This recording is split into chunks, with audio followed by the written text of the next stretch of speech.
Oi, pessoal! Hoje nós vamos falar sobre a compensação.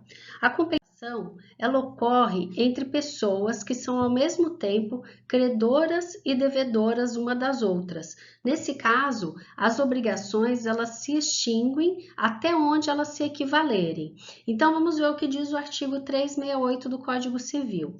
Se duas pessoas forem ao mesmo tempo credor e devedor uma da outra, as duas obrigações extinguem-se até onde se compensarem. Então, esta é a compensação. Quais são os requisitos da compensação? As dívidas, né, devem ser recíprocas, ou seja, as pessoas envolvidas, elas são credoras e devedoras uma das outras ao mesmo tempo. Essas dívidas devem ser líquidas e vencidas, ou seja, elas podem ser executadas, né, pelos sujeitos, pelos seus credores. Deve envolver o objeto, né, das obrigações, deve envolver coisas fungíveis e essas obrigações são homogêneas entre si. Por isso, elas são compensáveis, né? Então, por exemplo, eu não posso compensar uma obrigação de fazer, né, com uma obrigação de entrega de coisa. O artigo 369 diz que a compensação efetua-se entre dívidas líquidas, vencidas e de coisas fungíveis. Aí estão, portanto, os requisitos da compensação legal. Essa compensação legal, nós vamos ver a seguir as espécies de compensação. A compensação legal é aquela que decorre da lei, né? Então, essa classificação ela se dá quanto à sua origem, ela decorrendo da lei a compensação legal, mas essa compensação ela também pode ser feita por meio de uma convenção, de um acordo das partes, ou seja, decorrente de negócio jurídico. As partes fazem um acordo prevendo a compensação, né, dos seus créditos, das dívidas. E também há a compensação judicial. O que é a compensação judicial?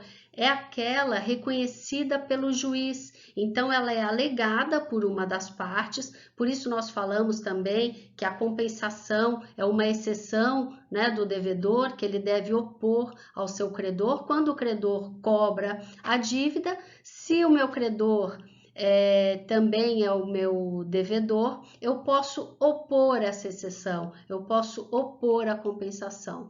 E essa compensação sendo reconhecida em juízo, ela é a compensação judicial, porque é o juiz que vai determinar a extinção daquela obrigação que está sendo cobrada pela compensação, reconhecendo a compensação. Então, essa é a compensação judicial.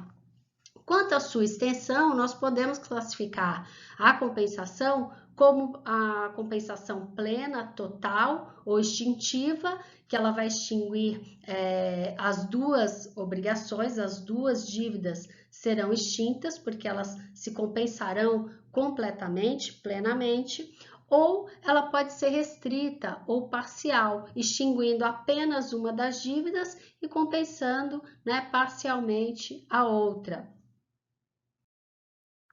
Aqui eu trouxe um acórdão que nós vamos discutir na nossa aula online, mas trata da compensação, né, como uma oposição, como uma exceção oposta pelo devedor, pelo executado. Então, em uma execução judicial, uma cobrança judicial, o devedor ele alega a existência de um crédito, né, que ele tem com o seu credor, e ali ele opõe a compensação. E essa compensação, nesse acórdão, discute-se a necessidade de alegar essa compensação numa ação de reconvenção, ou se pode ser alegada na própria defesa, na própria contestação ou nos próprios embargos do devedor, se for um processo executivo. E aí, nesse acórdão, reconheceu não há necessidade, reconheceu que não há necessidade de uma ação autônoma para compensação, que pode haver a alegação pode ser feita na própria contestação. A obrigação de dar coisa fungível, o artigo 370, ele prevê que não há a possibilidade de compensar quando a compensação quando ficar estipulado a qualidade da coisa e não se compensa, né, se a qualidade da coisa for diferente. Então, só pode haver compensação com coisas da mesma qualidade, ainda que se trate de coisa fungível. Um dos requisitos é que a compensação ela se dá em relação às pessoas que são credoras e devedoras entre si ao mesmo tempo. Uma exceção a essa regra é a compensação oposta pelo fiador. E essa exceção ela é prevista tendo em vista o interesse, né, do fiador na quitação do débito. Então, pode o fiador alegar compensação de crédito do devedor, né, em relação ao credor, ou seja, ele está opondo, né, uma compensação com crédito alheio, que não é crédito dele, mas ele pode fazer isso por quê? Porque ele tem interesse direto na extinção da obrigação, na medida em que, se o devedor não cumprir, né, não pagar aquela dívida, ele próprio será cobrado. Então, ele sabendo, né, que o devedor tem um crédito em relação àquele credor, ele próprio pode opor a compensação dessas dívidas. Então, esta é a exceção à regra da reciprocidade das partes, né?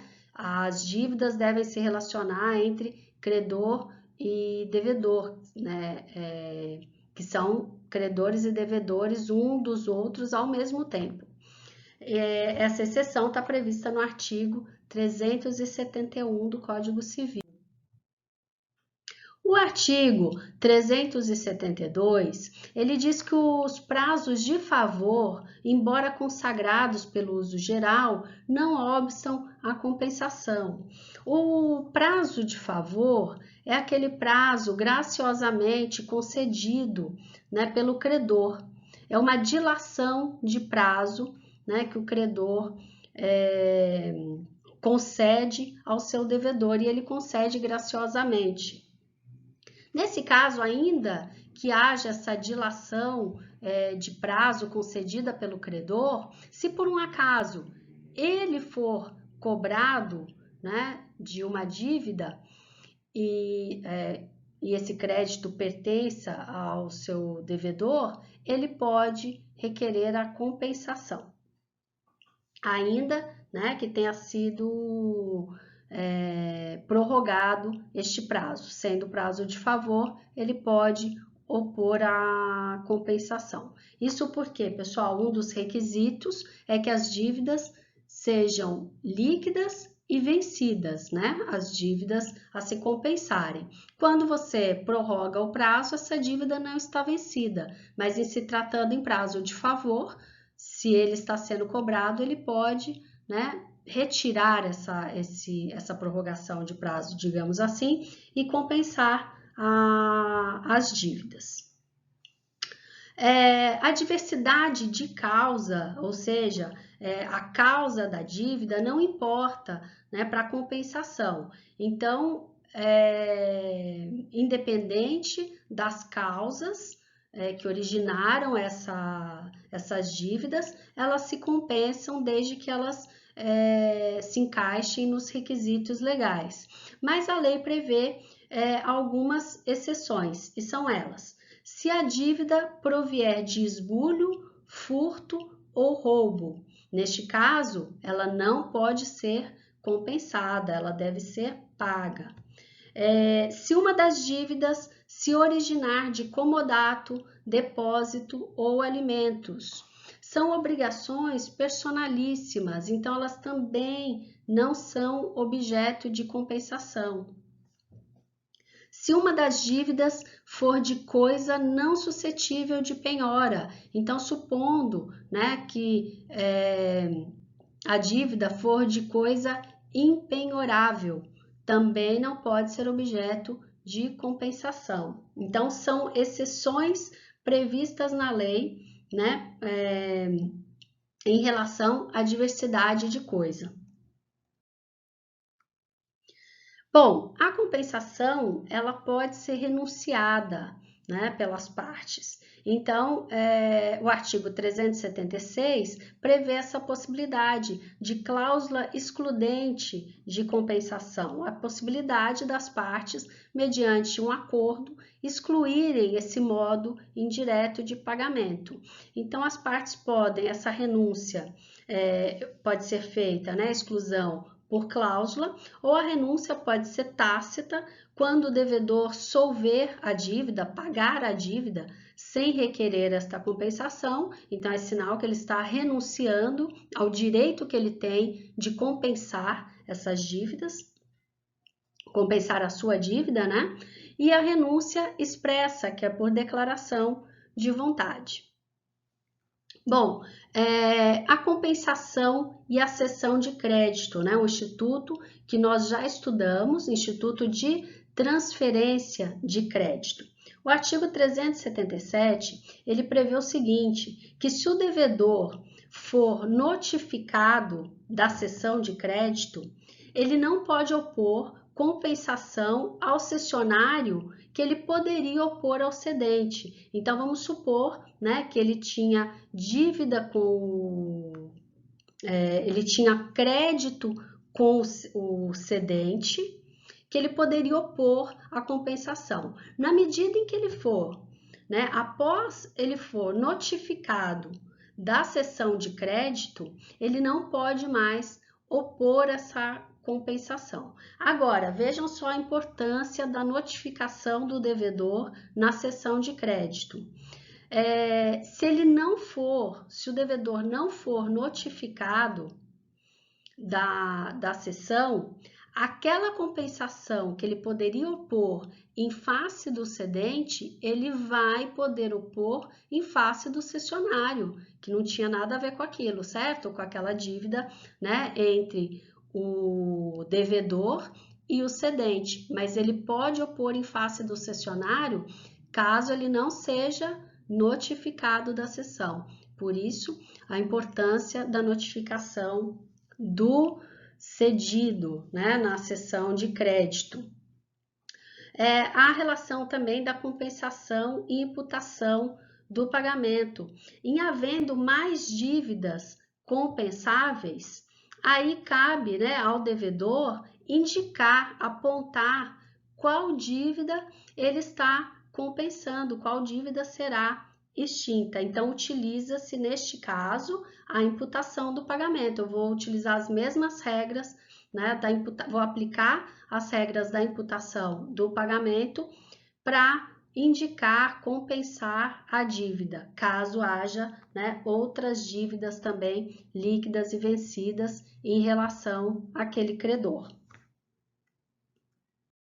Aqui, para finalizar, essa é uma análise que nós faremos em aula também, junto com um acórdão que eu vou disponibilizar para vocês, em relação à compensação, né, a existência de súmula do STJ, tratando da compensação de honorários advocatícios. Mas aí essa questão vai ficar para ser trabalhada na nossa aula online, tá ok? Então, até o próximo.